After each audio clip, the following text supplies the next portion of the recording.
Ang dami pong nagsasalita, Mr. President. Doon lang po sa House of Representatives, isa pong bagong pasok doon.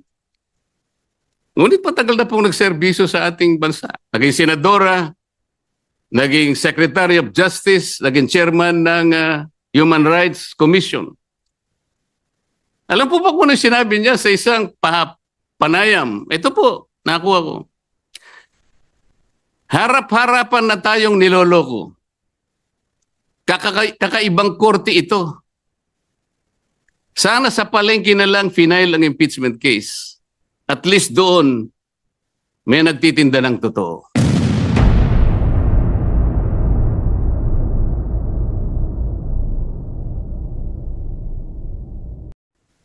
Ang totoo po, kung balikan po natin ang Section 14, nandyan po sa slide. Isinulat na po sa tuntunin kung ano po ang dapat kopyahin nila para magkaroon ng tunay na verification. Hindi pa po nila kinopya. Mr. President, ito po yung contents ng verification na dapat sana yun ang nilagay nila sa complaint.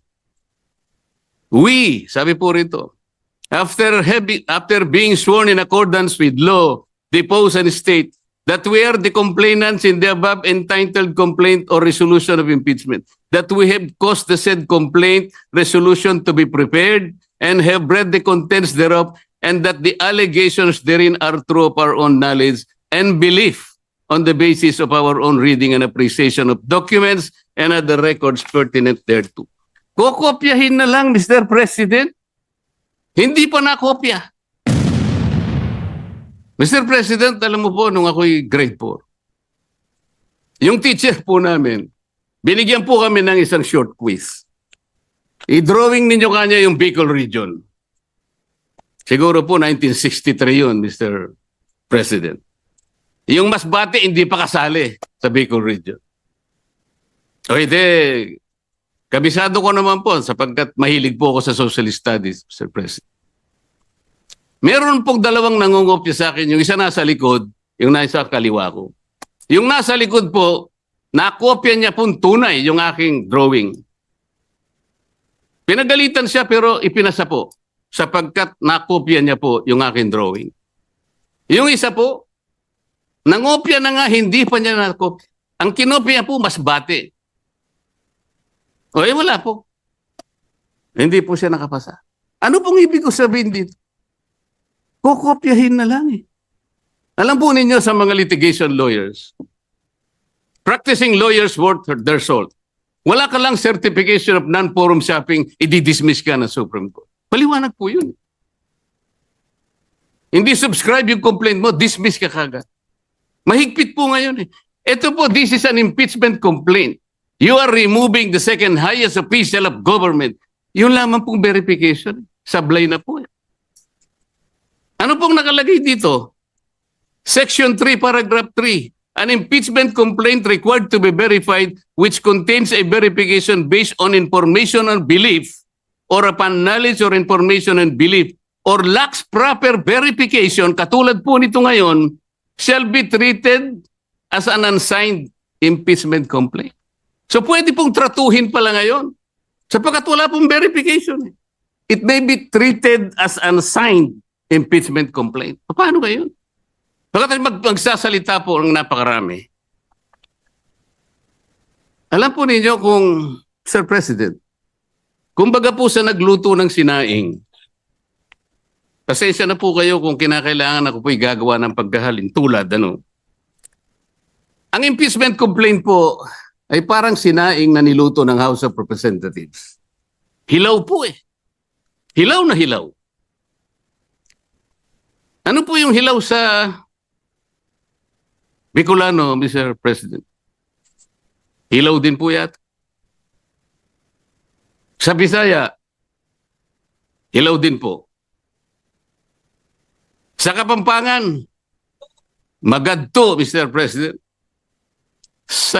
Sa Waray po, matagudtod. Sa Ilonggo po, lagdos. Sa Ilocano, marakusol. Sana po tama ang aking pagkaka-pronounce. Ang dami pong nagsasalita, Mr. President. Doon lang po sa House of Representatives, isa pong bagong pasok doon. Ngunit matagal na pong nagserbisyo sa ating bansa. Naging senadora, naging Secretary of Justice, naging chairman ng Human Rights Commission.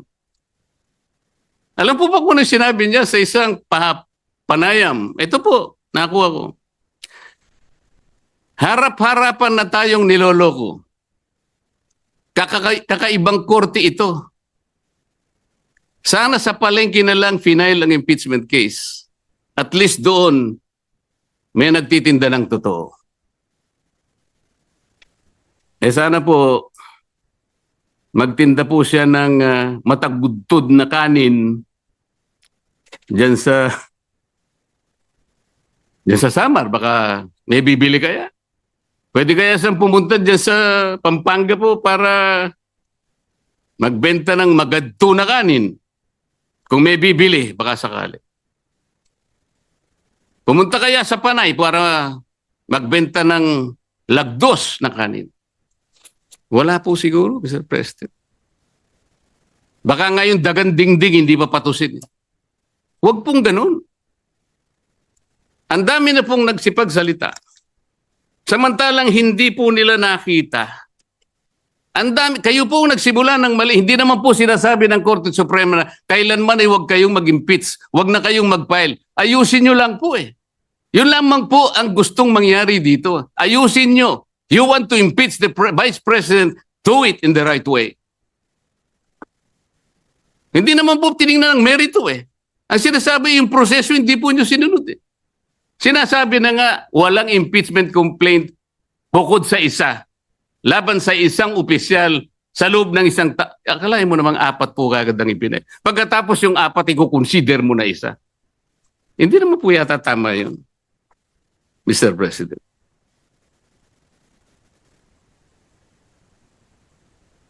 Mr. President, gusto ko pong basahin isang parte ng official statement of the Integrated Bar of the Philippines and the Supreme Court's decision in Duterte versus House of Representatives, August 1, 2025. And I quote, "Disagreement with the court's reasoning is neither unwelcome nor unexpected. Dissent is not foreign to a democracy. It is essential to its survival.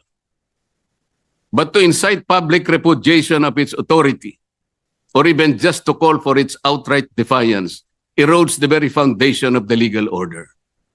Such actions disturb the equilibrium of powers and imperil the integrity of our democratic institutions, especially when appropriate legal remedies remain available within the framework of our constitutional system. If every adverse ruling becomes an invitation to disobey, the law ceases to be a constraint on power and becomes its casualty. The Constitution does not require agreement. It demands adherence." Ang sinasabi po ng mga ibang kasama natin, magpapile pa naman ng motion for reconsideration. Bakit hindi natin hintayin? As I said, Mr. President, if you are a practicing lawyer worth your salt, you are confronted with the unanimous decision of the Supreme Court. In a firm voice, it says this is unconstitutional, void ab initio, violative of due process, and the Senate never acquired jurisdiction over this. And it is immediately executable. Parang sinasabi niya sa'yo, wala ka ng room mag-file niyan. Is anyone expecting that even one soul of the members of the Supreme Court will reverse himself? We cannot depend our action, Mr. President, on the fortunes of litigation. Naalala ko pa nga po doon sa kaso ng Francisco versus House of Representatives. The former Chief Justice Renato Puno, in a separate concurring opinion, naalala ko po ang sabi niya, with the possibility of 2 impeachment complaints reaching the Senate, the good Chief Justice said that the Senate in the exercise of its primary jurisdiction, can decide the question of whether or not the one-year bar rule has been violated or not. The Senate can even decide if on its face the impeachment complaint has no legal basis. At ang sabi pa po niya doon, Francisco versus House of Representatives, sabi pa niya ron if the Senate finds that the one-year bar rule is violated or that the impeachment complaint has no legs to stand on, that will be the end of the entire controversy. He was saying that let's give all the remedies available to the House and the Senate because of their primary jurisdiction.